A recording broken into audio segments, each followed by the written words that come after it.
Coming at you live from all over Ohio. A Cleveland Browns podcast full of laughs, rants, fun, and stats. A place where all Browns fans' voices are welcome and heard. A show that aims to inform and entertain you. Ladies and gentlemen, welcome to the Barking Browns Show.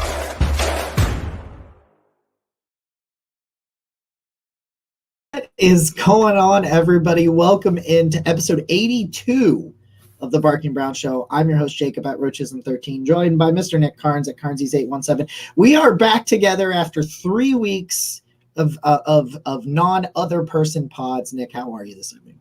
Yeah, I don't know how that happened because we were talking pre-show. All of a sudden, it's been probably the longest we haven't gone with doing a show together since we started. So that's certainly, oh man, there's been so much that's happened since then. It's like Browns are the gift that never stops giving.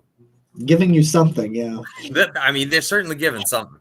But I'm happy to be back. I'm happy that we get to do this together, and I'm hoping that by the time we get done with it, I feel a lot better than I do now. Yeah, and I think we had a little talk about this pregame, and it always makes the things sting a little bit more when you are in person, like you happen to be for this particular loss.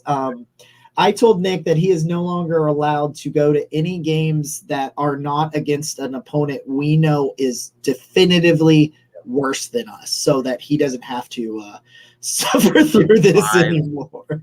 My last 5 since I witnessed the one net passing yard with none other than yourself and Andy Manchin, it has been the Chargers collapse, Cardinals debacle. Yeah. We were together for that too. Yeah. The Jets game, which I was with Mr. Cozy, and as we were taking, he has a tribute sign to Bernie Kosar on the top of the seats. We're taking down the tribute sign to Bernie Kosar because we think the Jets game is over. And we turned around and they scored a touchdown. So I was there too, so I understand. And then in the end zone. So number 4 is the Patriots destruction at home this year. And number 5 is the Dolphins mauling, massacre, whatever you want to call it. That's the last 5. So this is a perfect time to tell you about our friends over at Homage. They are the best in the apparel business, especially when you're going for vintage apparel. We've got the NFL. I got the NFL Jam on here. We got the Joe Thomas over here. Check out Homage. You can get a link on our Twitter or our website, network216ohio.com. And if you watch the replay of this, it'll be down in the description. If you are on Twitter, we cannot see the comments on Twitter, but so if you want to live interact with the show, please head over to our YouTube page or our Facebook page. We can see those comments as we continue to dive into. Okay, so there's a lot to unpack. There is what happened Sunday, and there is what happens now. And I think that what happens now is a multi-pronged situation. So we'll let that one simmer for just a second.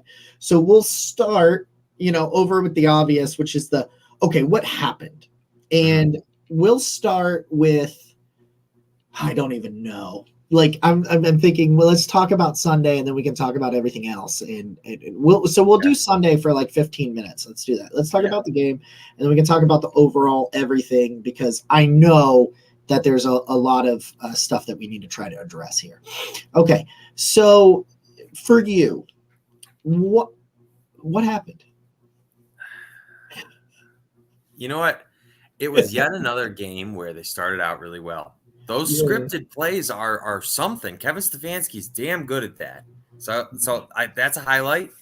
I had the pleasure of seeing some of Jerome Ford's family there to support him. He had a tremendous kick return, and that was cool. And Nick Chubb had a great run. Yes. But what happened? You know what? When Nick Chubb fumbled that ball, I said the Browns can't afford. I looked over to my friends there and I said the Browns can't afford that mistake. And Miami went right back down the field and scored, of course. Yeah. Which then, when the Browns somehow got a 4th down stop, they were not able to capitalize off that. And I just think you have video game running lanes, as I think Jake Burns put it. Yeah, I'm pretty sure that was him. A bunch of people said it, so I'm pretty sure he's the first one to say it. But it was fairly accurate. I would also argue that it wasn't just the scripted plays. I think the offense was rolling until that Chubb fumble, which is awful to say because Chubb has fumbled like 7 times in his career. Like that's an asinine level low number. Like that is incredibly low, and you hate to say anything like that, but this team. We've talked about it, Nick. This team just cannot, it doesn't have a margin for error. That error happens. They fall behind. They still played relatively well offensively. And the defense in the first half made some plays. Grant Delpit had what I think is his best game of his career. I truly do. I think Grant Delpit had a pretty good game. He's the only dude that graded like in the 70s on their defense, if that makes you feel any better. I did see that, yeah. He's actually had 3 pretty decent games back to back. So it's been nice. So he comes flying in on that 3rd and long to make sure that they don't turn a screenplay into a 20-yard gain like they have all year long. They being the Browns defense. And so he comes in, he stops that. That's a field goal. Then he makes the stop on the fourth down, and then he has some other plays in there. So you're like in the beginning of this, and you're just kind of working through it. And you're like, okay, I can work with some of this stuff. Like some of this stuff is productive, and then the offense looks good, and it's this and it's that, and then you just kind of lose a little bit of that momentum. And I think when you didn't score on that after that 4th down stop because you had the opportunities. Yeah. I think that's when it starts to derail because you've now made 2 very, very big mistakes. You have turned the ball over. You have forced a turnover because to me, that's what a 4th down stop is. It is a turnover. Yeah.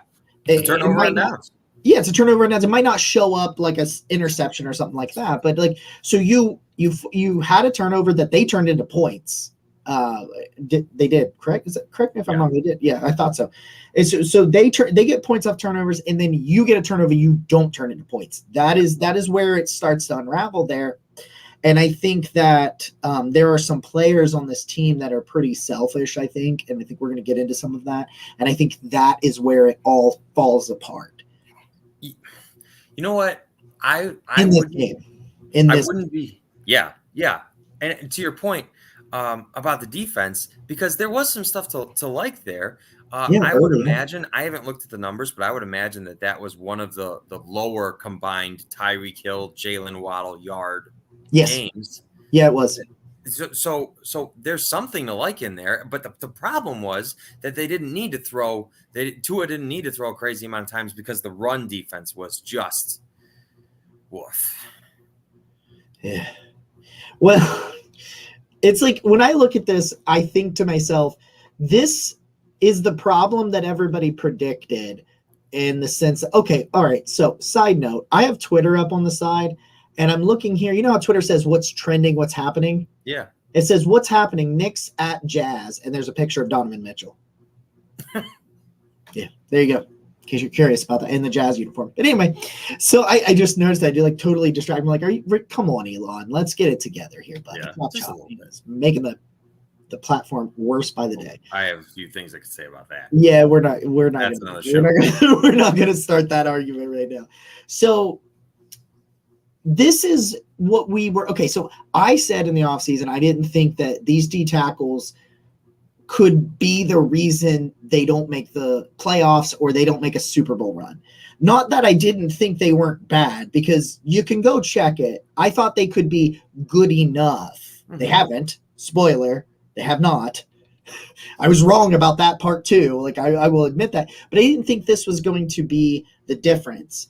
And why I said that is I thought that this offense could be decent enough, and it's actually exceeded my expectations pre-Watson, that it didn't matter. Like, what wins? Running the ball for 200 yards or passing for 300 yards? It's almost always going to be passing, right? That's what the NFL is. So look at the Pittsburgh game. The Browns offense was so efficient and scored so many points that even though they got gashed up the middle, Pittsburgh falls behind and can't run the football anymore.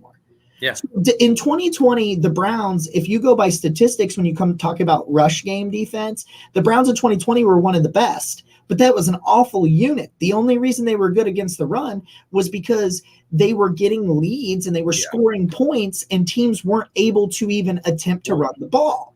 They were way better that year. Like, I think Myles Garrett had a 3-game streak of strip sacks that the Browns were able to recover. Yeah. And that season, they forced so many turnovers that the Browns were just able to build on these leads. And they were scoring off of them. Yeah, but if the defense is going to be bad, the only way to hide that is to force turnovers like they did. And that's just not happening right now. I don't think the Dolphins punted. They did not punt. No.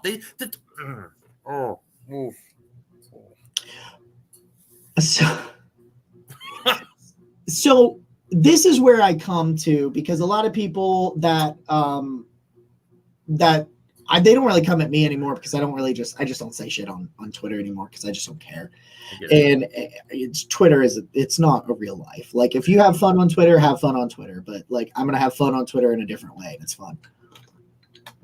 But anyway, when they come at people like me that said this wasn't going to be a wasted season, and I said, because for one, if you can just get within striking range when Watson comes back, it becomes interesting. Well, let me say that people say Watson can't fix this. He can't fix what's on defense. What Watson can fix is scoring more points. Because you go tell me something like, does Watson score more points against the Jets?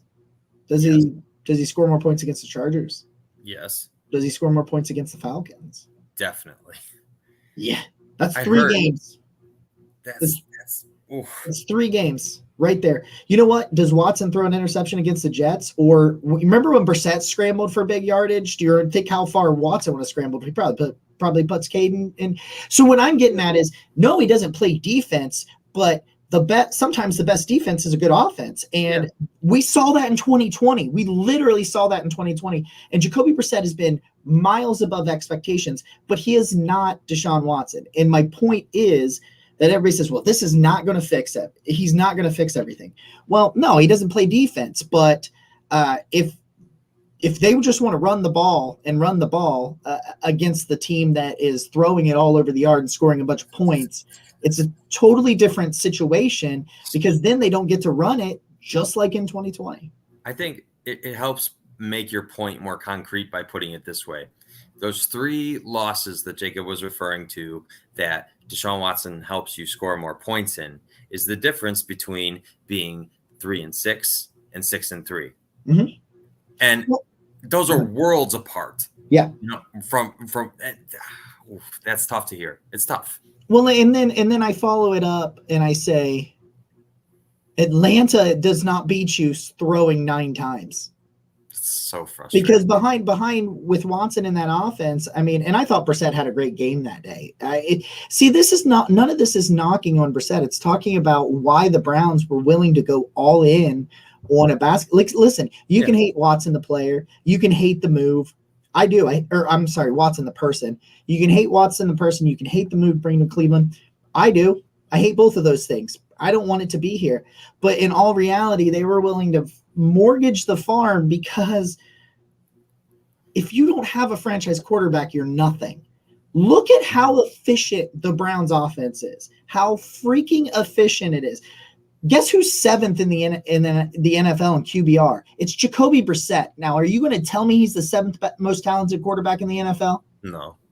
So what could it be? Could it be that terrible coach everybody's telling me about? Could that be the reason he's taken a journeyman quarterback who's completing nearly 5% higher in this season? His completion percentage is almost 5% over his career completion percentage. That's a significant amount. So you're looking at these things and you're saying, okay, I get it. Kevin Stefanski is also responsible for the defense, and he is not finding ways to improve that. Right. Hold that accountable. 100%. I agree. I do not see a world. Go rewind this 3, 4, 5 weeks ago and watch me say, I don't think there's a world that Joe Woods comes back in 2023. Yeah. I think he makes it through this year, because I just don't know what you would do. Like, you're going to end up with another one of his guys as the DC, and maybe he calls plays a little bit better. I don't know. But I'm just saying that I think the direction of this football team and this organization is not panic. It's not disaster. It's this year. I just don't think it's happening. It's not going to happen. They apparently the Browns think if they go 4-7 before Watson comes back, it thinks they can make a run. Can they make a run? And yeah, sure. Will they? I don't think so. But like they could definitely try. I mean, it'll be interesting. It'll be exciting. But I just don't think that. I just don't think he's a bad coach. I have complaints about Stefanski. I think everybody could have complaints about Stefanski, and my largest one centers around the fact that whenever some of your players are showing questionable effort on, regardless of the side of the ball it's on, that's a huge red flag for me. And we've seen it a million times in Cleveland where effort starts being bad, and then all of a sudden the wheels really fall off. So that in that regard, I know I haven't seen it on the offense the way it's happening on the defense. I'm not saying it isn't, but at least it's tough. It's tough when you go down this road. I think Kevin Stefanski has done a lot of great things. And Jacob, you make really good points with Jacoby Brissett and what he's been able to do, especially when he was a quarterback that was coming off looking really bad in Miami. Like not good at all. And so, we pointed to what Jacoby had done beforehand in Indianapolis as evidence. But if you watch what he did in Miami last year, he looks night and day. And so it's the system. I can't put the bar that much higher for Jacoby Brissett. I really do think that Kevin Stefanski's system is helping him and helping the offense be better. It's just the leadership stuff. Whereas I brushed it off initially, I'm not sure that I'm brushing it off now. I guess that's where I'm at with it. Yeah, my biggest thing is why. Like, you've got to get to kind of the bottom of it. Like, why is this? Is it because, like, I think everybody wants to put it at Joe Woods' feet, and I don't think that's the case. Like, so, like, I didn't know this was going to be.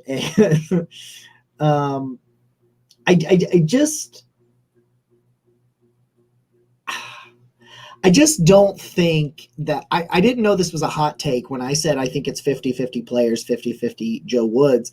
It was apparently a hot take, and you can't blame anybody but Joe Woods, I guess. Yeah, I muted that thread pretty quickly. And so people kept talking at a brick wall, but whatever. It's, it is what they did. It's what people do, right? Yeah. But like, because here's like, so I had this conversation, a couple of people that were having rational conversations with me about this. And we kind of talked about it, and it was like, okay, listen, I get what you're saying. Like, cause a lot of people are saying these people their effort and their energy and their attitude is because they hate Joe Woods and they don't want to play for him. And I'm like, okay, like I can understand where you're kind of coming from, but I don't want that player on my team then. I don't need a player that as soon as they face some adversity, which they will face every year in the NFL, I don't want a player to be like, yeah, never mind. I don't like how you're using me. Yeah. I just don't think I'm just gonna jog around it. Like, listen, if I don't like my boss and the way they're doing things, I don't get to just check out. I'm gonna get reprimanded. Now the problem is that there doesn't seem to be some reprimands. There doesn't seem to be any accountability. Now, granted, we're not in the building, we don't know what's going on, but from the outside, now except for Perion Winfrey, that dude, he has been held accountable from what I can tell.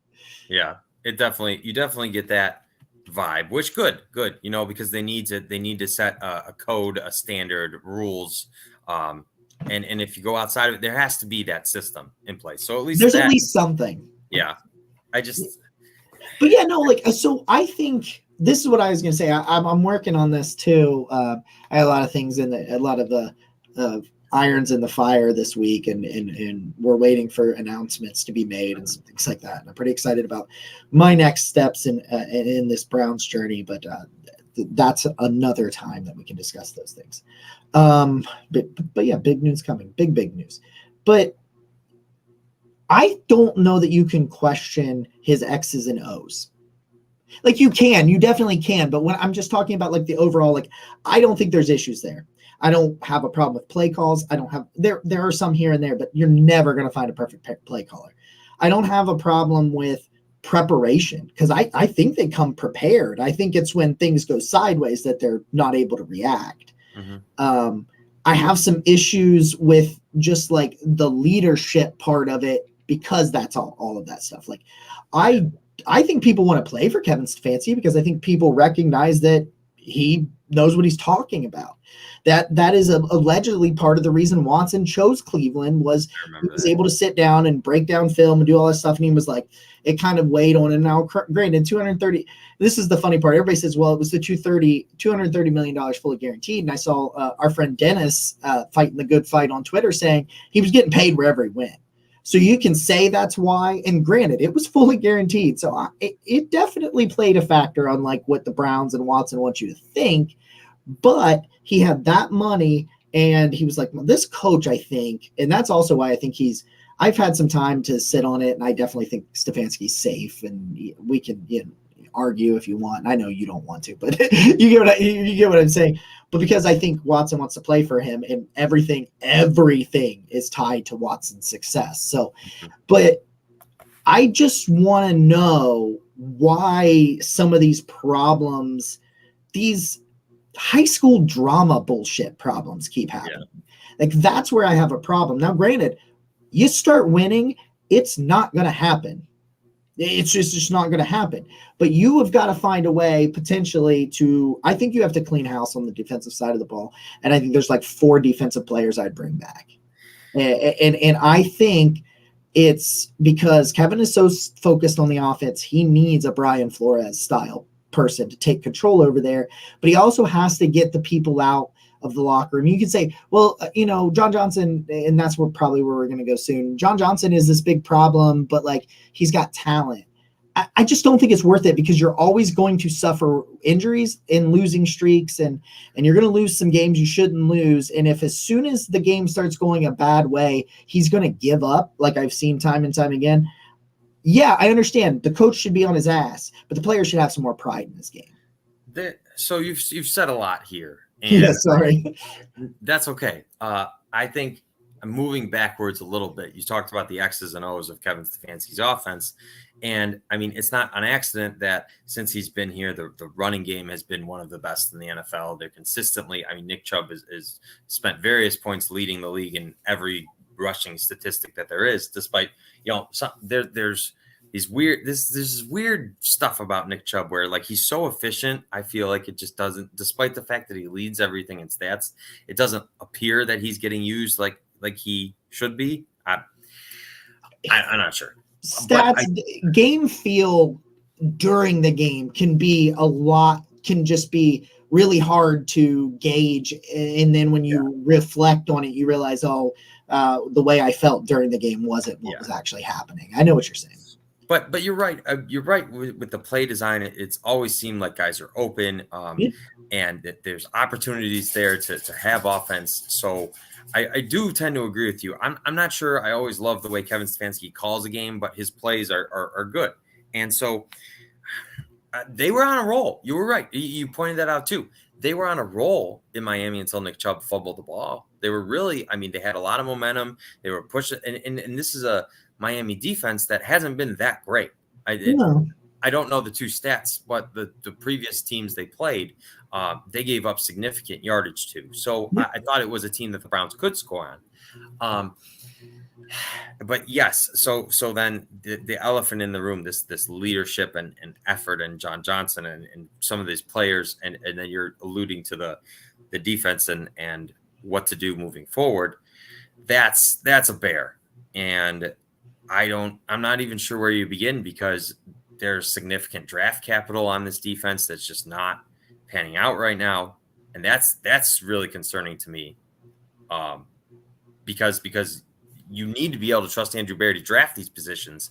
And it's not like you've got Jacob Phillips as a 2nd round pick, JOK, who's played good also, but then you're talking about Jordan Elliott in the 3rd round and Tommy Togiai in the 4th round. And think about, like you said, Grant Delp has strung together some good games. He's had 3 pretty good games. I wouldn't call them great, but they were good. Yeah. And so you look at those players and you say, okay, is this a GM that's going to be able to draft and build our defense? And I think those are legitimate questions. You could tell me if I'm crazy, but I think that we're starting to get to the point where it's raising some concern. I think that some of these players are not as good as we thought they would be or are. See, and that was my hot take apparently this week, Nick, was me questioning some of the players and not just Joe Woods. And people were like fair. very, very angry at me. I don't know. This is something I saw Jake Burns talk about, and I kind of went back and looked at it, and I had noticed some of these trends too. But like one of the worst things they did was put Greg Newsome in the slot. Like you took a budding star on the outside, put him in the slot, and it just hasn't worked. He's not awful, but he's like a league average nickel corner, whereas he was like had potential to be like a top 32 corner in the NFL. Well, probably higher than that, but I think we projected him to be one of the better corner number twos going into this year. We thought he would be probably top 10 in terms of corner twos. Would you say is that just a product of Browns going best player available when they picked Martin Emerson and they're trying to make the three? No, I think this is a passing league. And you're absolutely trying.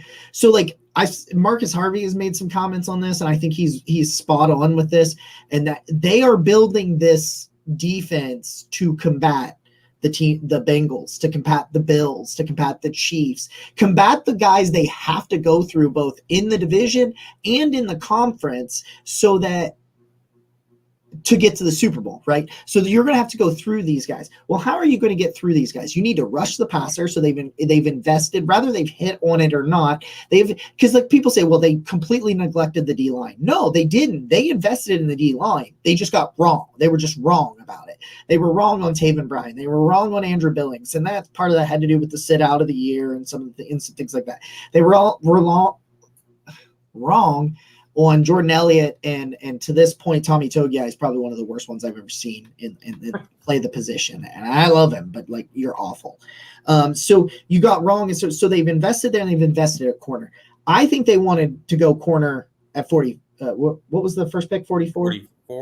44. And so they trade back and they get Emerson, who, by the way, PFF has in the first round of their redraft right now. So redrafting this draft, he's a first round pick. So people that say, well, he can't draft. No, I think he can. I think there's certain positions he can't. I don't think he can draft or evaluate D tackles very well. I just don't think he can, because go start talking about all the guys that have played snaps, both his signings.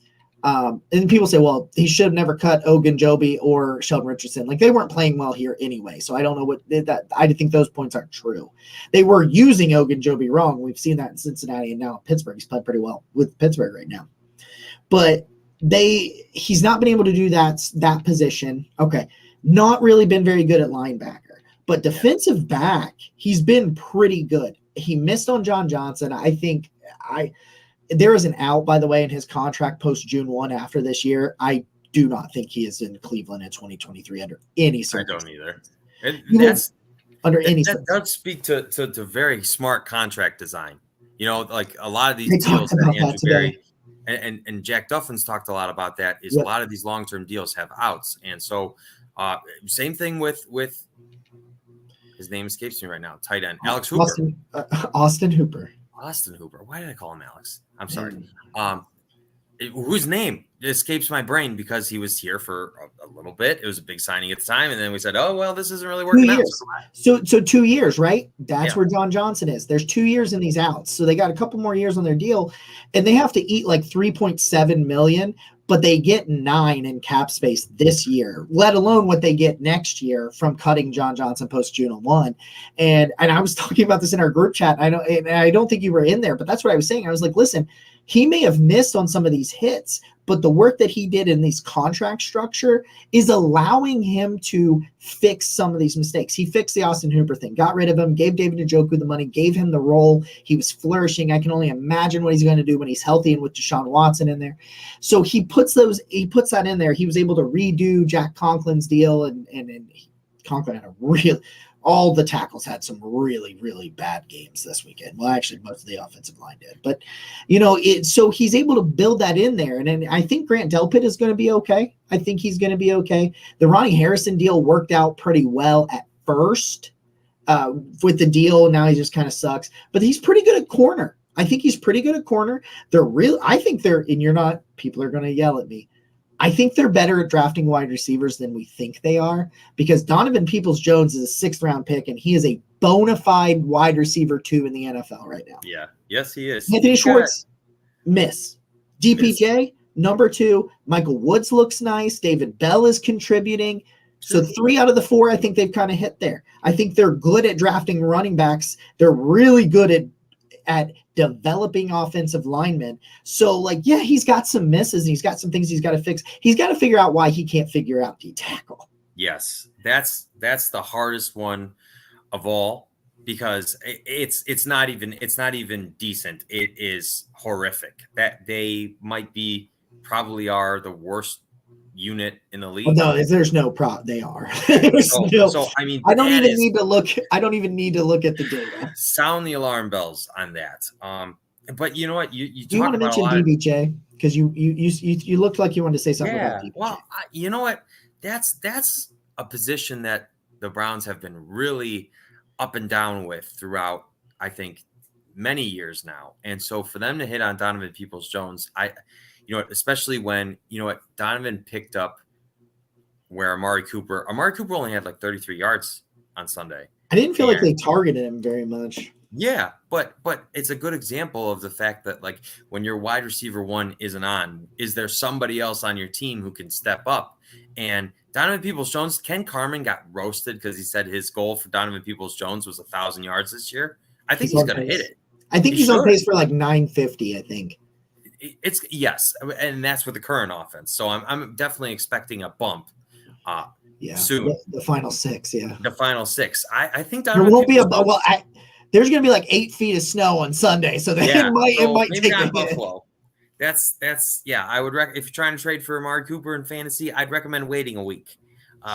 You can trade him, just bench him this week. Yeah, but Donovan, I do think Donovan is going to hit 1,000 yards. I think Ken Carman was right, and that is a huge find late in the draft. I think people don't appreciate how big of a deal that is to be able to find talent there. And even, Isaiah Thomas has had a couple moments this season that you're like, hey, they picked that guy in the 7th round. And Alex Wright's looked good on the inside. I mean, there's some things. I want to answer MC Lawrence's question before we get too much further here. How was JJ3 so good for the Rams, but not with us? I was going to say that. Good job, MC. Well, part of it, I think, is Brandon Staley. I think it's the scheme on 2 levels. So I think that the Browns scheme, what they've asked him to do, because they wanted Grant Delpit to be a free safety. He's not really a free safety. So they ended up trying to take some guys to be free safeties that just none of them worked at free safety. And then all of a sudden they just had a bunch of box safeties, and the guy with the best athleticism and tools to be a free safety ended up being John Johnson. So he gets put back there because he was the best option they had when they had practically no options. So they make him a free safety. He's not a free safety. He's a box safety. He's a forward-facing, forward-flowing safety. And so they put him in a position he's not supposed to be in.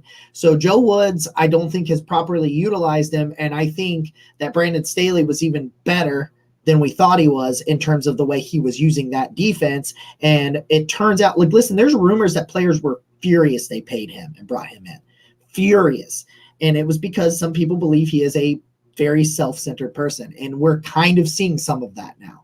So I think it is scheme and attitude that once some things have kind of not gone John Johnson's way, and he wants things to be different, and I think he's been told no. And I think it's turned into the fact that he's got a bit of an attitude problem, I think.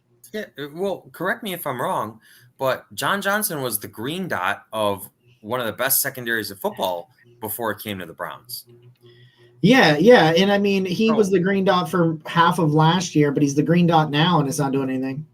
But that's my point, is he was legitimately, like, this was a signing of a guy that you said he's right in his prime. He's coming off tremendous production in a tremendous defense.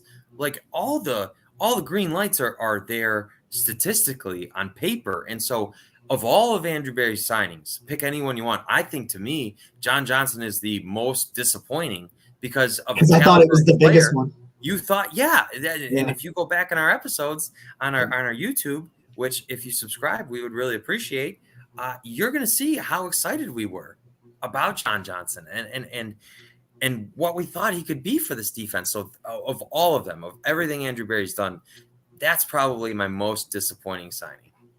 I think it's definitely the one. Real quick, before we step forward, we're going to try to shift gears. We've kind of talked about a lot of this stuff. If you guys are on Twitter and you want a live interaction, go to YouTube or Facebook so we can see the comments. If you got any questions or anything, fire them away. We're going to step away for just a minute and for a word from our friends at Homage. What's up, everybody? We know that daily fantasy never stops, and Network 216 is proud to be a partner with Underdog Fantasy. Very simple to use. All you have to do is go to underdogfantasy.com, and you will just click the sign in button. You'll create an account if you haven't done so already. If you've not created an account, it'll ask you to enter code 216, and they will double your first deposit up to $100. Underdog Fantasy, live draft lobbies that you get to compete with you and your friends. It's no salary cap like DraftKings and FanDuel. You get to go to a draft lobby, pick the players you want, or you can do daily pick'ems, which give you access to all the NFL and NBA games for you to make your picks every single night. Again, go to underdogfantasy.com or use the Underdog Fantasy app on iOS or Android. Use code 216 to double your first deposit up to $100. Sign up today. I said friends at Homage. That was Underdog. Anyway, we love them both, but we've already done the ad read for the other one. We certainly have. So I don't know. You've got to get you've got to change the voices in the coach's office and the locker room on that side of the ball. And that's what worries me about Kevin Stefanski is it seems like this locker room has been lost to various degrees, both this year and last year. And I worry, where do you come back from that? Well, granted, you win a bunch of games and look good with Watson. Like, listen, nobody wanted to sign here because of the pending suspension and stuff. Like, there was a lot of people that were not sure about it. And yeah, you got a couple players that came like Jadeveon Clowney, but then it ends up being 11 games. Now, people are going to understand. Not only are they going to understand that Watson's going to be with Stefanski for a full season next year, if they play really well down the stretch, that's a preview of what teams will get. They may hate who Watson the individual is, but they know it's an opportunity for more money and winning. Yeah. So like Pete Smith said something similar to that on Twitter. I saw him talking about it. He said, let me see if I can find exactly what he said, because I thought it was really interesting the way Pete Smith said it. I want to bring it up here. He said this on Twitter, and I'm trying to remember. I can't remember. I'm not going to be able to find it. But he said, like that that other teams believed this season was a loss, even if we didn't. And now it'll be different because not only you can say, like, if Watson had missed this entire year, even though you would have him coming into next year, you wouldn't really know what that looks like. Granted, he's going to go through some growing pains with the Browns here at the end of the year, but at the same time, you're going to get to see it. You're going to get to experience. Go, okay, like this is what Kevin Stefanski can do with this style of player. So, I don't know. You know what? I think it goes a long way towards. Players come back from injuries after a year out or more all the time, and I think many of them pick up where they left off and can still be productive players. And so a lot of people say, well, Deshaun hasn't played in a really long time, so it's going to take him some time. And if there is any truth to that, your best opportunity for long-term success is that he plays this year, right? Mm-hmm. Like he gets that stuff out of the way. So even if a bunch of other teams said, okay, well, the season's lost, I think you're still advantaged having Deshaun out there. And then he and Kevin can go back at the end of the year and talk about, when you put it, like you said, you wouldn't have seen it on a real field yet. So once you can put it on the field, I think it makes you that much better for it. Say even the Browns believed that this was a lost season when they made this deal, right? Well, then logically their true plan of when they expect to be competitive is next season. So this just helps you get closer to that goal. If that's the goal. Yeah.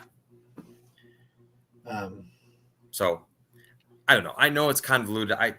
it's a rough spot to be in. It's a rough spot to be in, but I think the Browns they did not view this as a lost season. I don't think they did either. You don't sign Jadeveon Clowney to a 1-year deal and set Trade yourself for up. Deion Jones. Yeah, and for all of this stuff, if you didn't think you could win, and they're trying to win, I do not think they're going to try to tank this season and try to get a higher draft pick. People, they don't have any picks. They have 8 picks. If I hear one more person tell me you don't have a pick because you don't have a first-round pick, I'm going to lose my freaking mind. How many drafts did the Browns blow their first-round pick, but then find productive, talented players afterwards? I argue that, most of the better picks in the NFL right now come in rounds 2 through 4. That's where you make it. That's where you make it. But all those things said and considered, you were like 10 plays away from being 6-3. That's really disheartening for this year, but I still think that the overall direction of this franchise is better than it's ever been. There's a lot to like, but I don't see any way at all that Joe Woods comes back from this season. And to me, the longer you go on with this guy and you normalize, getting lazy on defense and maybe you take some plays off. Like I just don't, that's not good for the culture, the future of the team. If we're to the point now where we're going to start talking future plans, goals, right? The lack of effort needs to stop as soon as you can possibly stop it. Well, I'm just saying, if you're going to do that, I'm not going to have you here. I'm not messing around with it. That's what I was trying to tell people on Twitter. I was not trying to argue that Joe Woods isn't incredibly responsible for a lot of this, because I think he is. People just not, but everybody acts like if you fire him today, not even today, but just in general, if you fire him, everything's going to be fixed. It's not, because John Johnson, I don't care. You should have more pride in your game. And it's not just him. It is nowhere near just him. He's just the one who then the next day after the game talks a bunch of shit about people needing to wake up, and now it's our time. John, you should have woke up 9 weeks ago when the damn season started. How about that? Yeah. But my point is, you're correct. You are normalizing that sort of stuff. That you are accepting that kind of behavior. It's like if you have a child and you don't want your child to punch people, but every time he punches people, you're like, you just kind of joke about it. You're like, oh, buddy, please don't punch people. But you don't ever actually really tell him that's not okay. Then you're normalizing behavior and it becomes a pattern. There's no response. There's no repercussions for me doing anything. Yeah, that's a problem.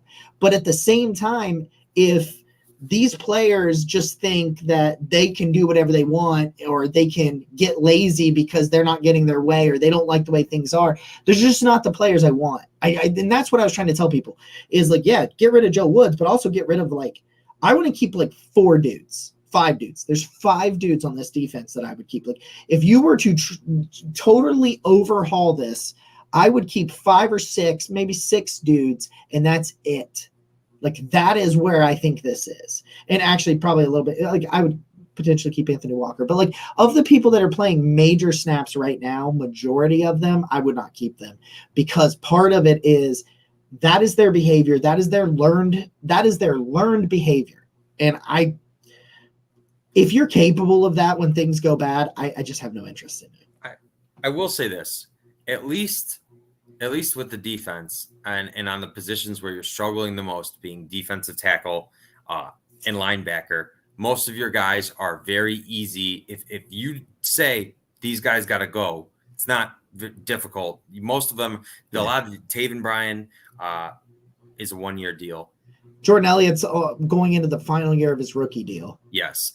And the other guys are on their rookie deals. So they're not expensive. They're players that you haven't signed to long-term, really expensive deals. So there's flexibility. You really have those 2. Well, you have the 3 if you count John Johnson, but I think he's going. Fair. I was talking more linebacker and defensive tackle, because there's none about there. John Johnson. Your worst positions are linebacker and defensive tackle. And nobody's making any money there. So you have the flexibility to completely overhaul this, and should.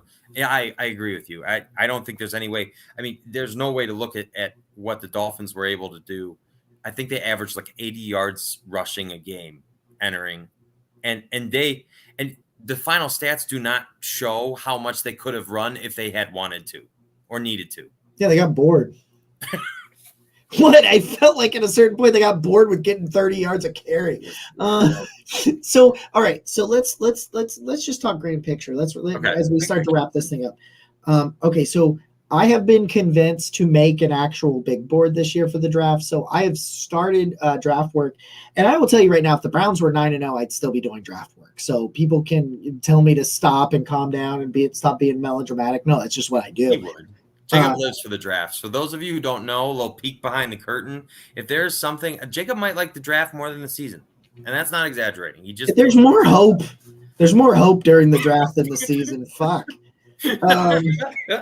I mean, here we are. It's that time. We get to so I've been convinced. Like, I got asked by several people during the draft cycle last year, like, "Oh, what's your big board? Like, what's your top this and that?" And I'm like, I never make one of those, but I'm going to make a Browns centric draft board. I think Sunday. No, I think it's probably going to be Monday. I think version 1 will be posted on Monday. And what I'll kind of do to it is it's going to be a work in progress, and I'll add to it probably every week.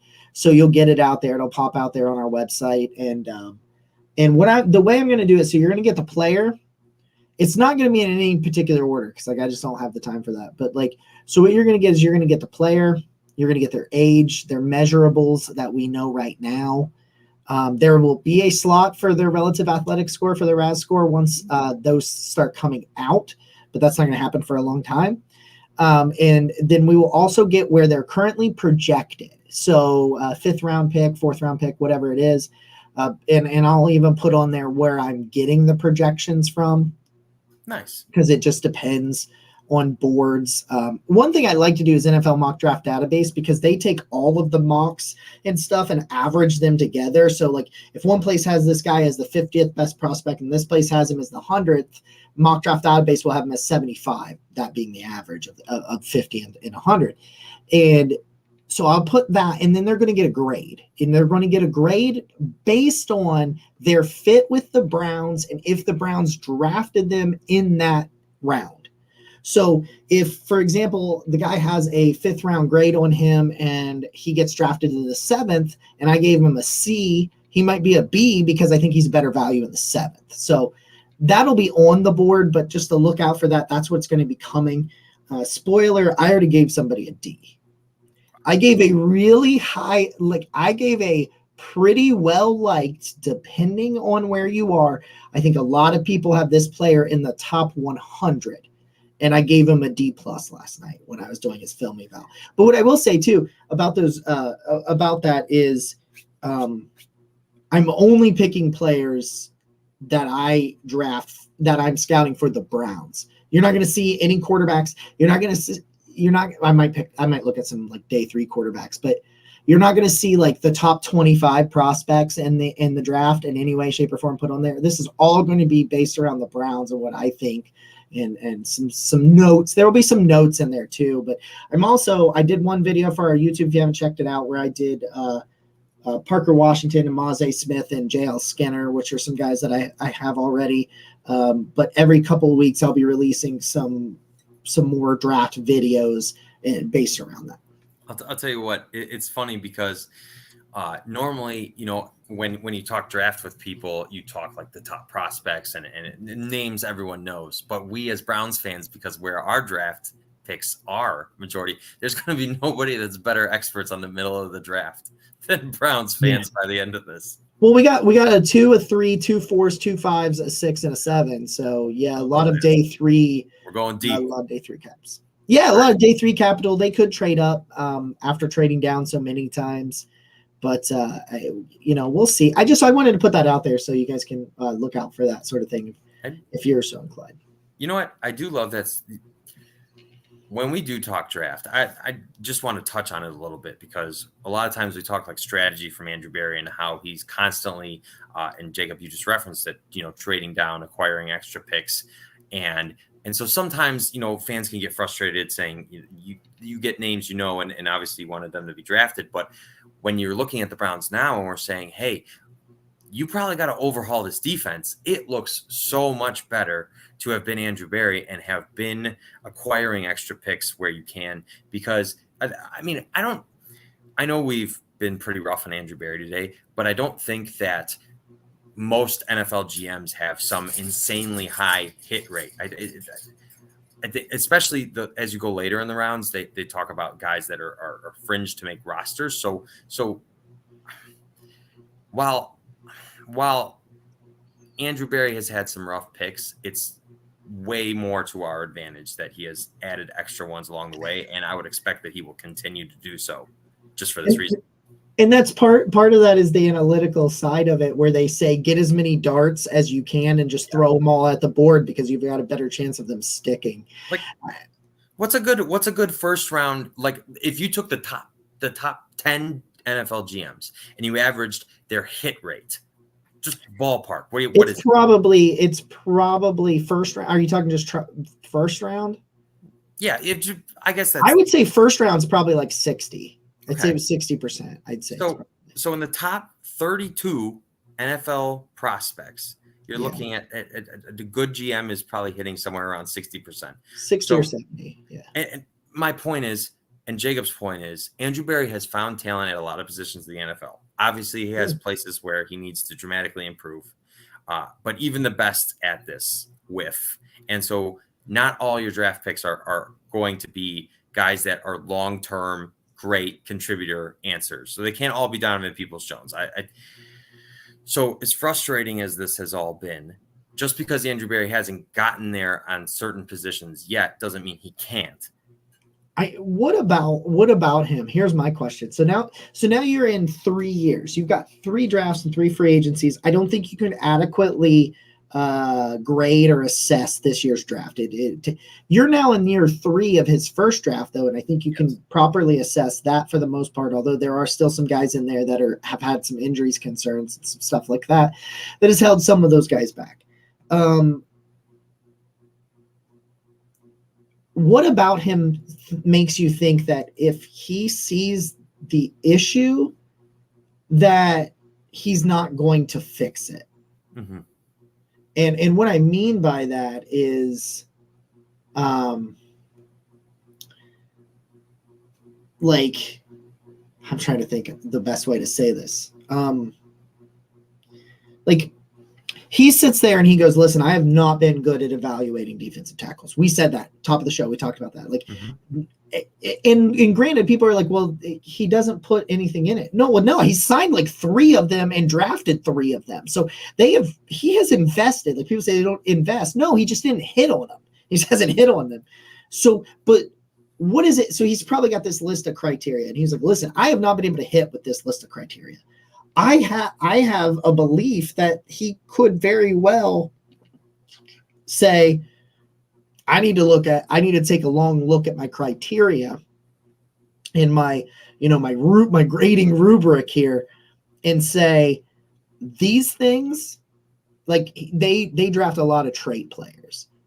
I think they break some of those trends this year because of some of the ways some of these have flopped. Like, he got in the game this week in a little bit more and stuff, but like with Anthony Schwartz, they didn't even feel comfortable putting him on the field for a lot of this. And so some of these methodologies and these guardrails that they have followed, I like the age one. I still think the age one's not a bad one, but it also has to do with, I want them to have more collegiate production than I think and stop drafting so many trade players. But he feels like that kind of smart, self-aware person that would be like, okay, every time I use this rubric to find a defensive tackle, it fails. So what do I need to be doing? And that's also where I think a very strong-minded, stern leader, that's the word I'm looking for. Like, I'm starting the Brian Flores to Cleveland trade. I will make him the highest paid DC in the league. I don't care, because they were tanking for Tua, and that dude was so good of a coach, both mainly in the defense. That Miami defense, when they were supposed to be tanking, they was were really nasty. Had no talent, They had plenty of talent. I shouldn't say Yeah. that, but they weren't the most talented group. But they were nasty. And I I'm bet you year to year it's a little different, but the core pieces of the Dolphins defense is still there. I bet you that Brian Flores's defense was significantly better than the current defense the Miami Dolphins are having with a lot of the similar players. And so that enough in itself. If Brian Flores is gone from there and your defense falls off significantly, which I don't think the Dolphins defense has been tremendous. I don't have the stats in front of me, but I was reading some of them. The defense was better with Brian Flores. So to me, that's a guy that had an effect there, that had an impact. That obviously, if the players are relatively the same, the scheme is what's helping the coach, the leader, the motivator, whoever. Brian Flores, please. Yeah. And now you spend a year with Mike Tomlin, who has always had defenses. They haven't always been great, but when you think Pittsburgh Steelers, you think of a defense that's often nasty. And has an attitude about them, which is just lacking in Cleveland right now. It really is. Yeah. And you know what? I think that's a good place to stop. I think it's a good place for this to stop. I want to leave you in one good place because I was thinking about this as you were talking, Jacob, and you made me realize something. The Guardians have the longest standing front office of any Cleveland team. Yeah. And they're widely regarded. They're being hired out of, because people think so well of them. They are elite pitching evaluators. They're amazing at it. They do it better than anyone in the MLB. But until recently, it was no secret that they struggled to evaluate hitting because they always have had a poor offense, but the pitching picks them up. It was just good enough. Yeah. Yeah. And so, but my point is, this is widely regarded as one of the best front offices in the sport. And even they have position groups that they just struggle with. And now they're really good, and all the credit in the world to them. Perhaps they did adjust the way they evaluated talent. Yeah. I'm just saying that we got smart people with the Guardians. We've got smart people who I do not think have egos like previous. Kevin Stefanski and Andrew Berry are being compared to previous front offices that had some serious egos. So much cringe on Twitter, man. I do not believe, Jacob, to your point, that Kevin Stefanski and Andrew Berry have an ounce of that type of arrogance that they can't improve or learn or grow. Somebody spent their time going through finding presser quotes of Stefanski talking about "it's on me" and spliced it all together and compared him to Hugh Jackson today. Yeah, that is Kevin Stefanski doesn't deserve that. Hugh Jackson never touched the offensive quarterback guru. Hugh Jackson never breathed on the offense Kevin Stefanski has with Jacoby Brissett. Kevin Stefanski has the same amount of wins that Hugh had in 2.5 years right now. You're just you are being disrespectful. You have forgotten where you came from. If you are comparing Hugh Jackson and Kevin Stefanski, that is traitorous, treasonous slander. If you're putting those two in the same sentence, I will not hear that. I will not. I'll just say it. It's nonsense. It's gone too far. I agree. Okay. Granted, we lost. How many games did we lose? We lost 5 of the last 6. So that's going to take you down some rough places. But we gotta be better than that. We have to. Kevin Stefanski has been 50 million times the professional that Hugh Jackson was while he was in Cleveland. And I would just like to leave it right there. Yeah, it's fine. It's tough times. It's tough time. We're doing the best we can here. We got it. I feel better. I said at the beginning of the show I wanted to feel better. Do you feel better? I feel great, yeah. I just laugh at this point. I just laugh. This has been episode 82 of the Barking Browns Show. I'm Nick. He's Jacob. Go Browns. Go Browns.